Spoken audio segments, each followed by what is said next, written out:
Up next, doctors say testing is key to reopening the country, but widespread testing is particularly difficult in America's immigrant communities. I'll talk to a California congresswoman about how they're tackling the problem in her district. Increased testing has been considered the most important component to reopening the country and getting the economy back to normal. But when it comes to immigrants, many are avoiding testing and medical care facilities as their fear of being deported is keeping them from seeking care, something my next guest warned would happen.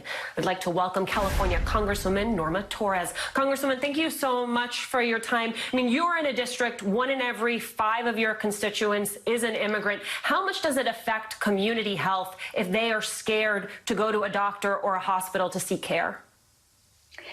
Thank you, Alicia. It affects our community a great deal. Number one, every single person is afraid, definitely afraid of this virus. We all want to be safe. We want to go back to work, but we understand that we may have to pay with our lives. And look, that is not acceptable.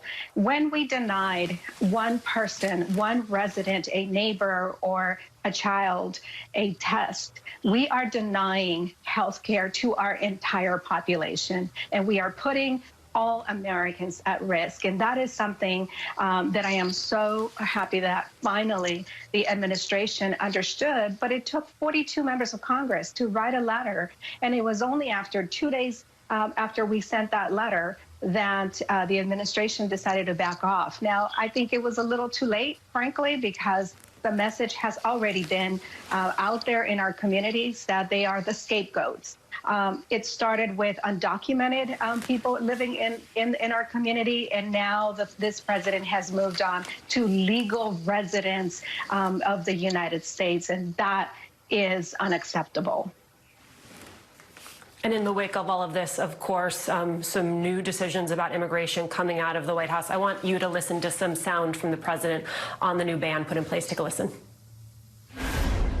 By pausing immigration, we'll help put unemployed Americans first in line for jobs as America reopens. So important. It would be wrong and unjust for Americans laid off by the virus to be replaced with new immigrant labor flown in from abroad. Congressman, what does it tell you that in the midst of a pandemic, a public health crisis, that the president and his administration are choosing to make this a priority?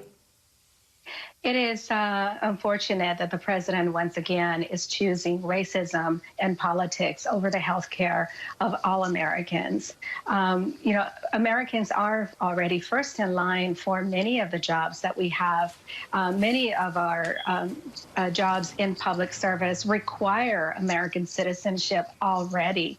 What he is talking about here makes absolutely no sense, because while he works to build a wall in our southern border, we have hundreds of airports across the U.S., you know, that don't have a border per se.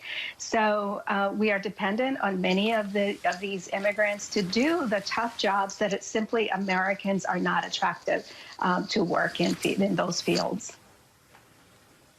Congressman, I want to ask you about relief packages more generally. Mitch McConnell has said that any stimulus package will not include funds for state or local governments. What does that mean on the ground, and what do negotiations look like moving forward? Look, it has taken a great deal of negotiating and giving a lot from Speaker Pelosi in order to negotiate the deals that we have been able to accomplish. Senator Mitch McConnell needs to understand, and he needs to come to the realization that his state is not the 5th largest economy in the world. California is. And this is not the Hunger Games that we're playing here with Americans' economy. And his state, you know, if we really want to, you know, bring it down to the reality, his state is dependent on California's and New York's economy in order to get some relief. So no, Mitch McConnell, we need to help all Americans. We need to help all working families in the U.S. that are struggling. And hard-working immigrants should not be left on the sidelines. And American citizens born here in the U.S. should not be left on the sidelines simply because they are married to a legal resident of the United States, someone who may not be an American citizen, but file jointly with their spouse. I mean, what are we talking about here?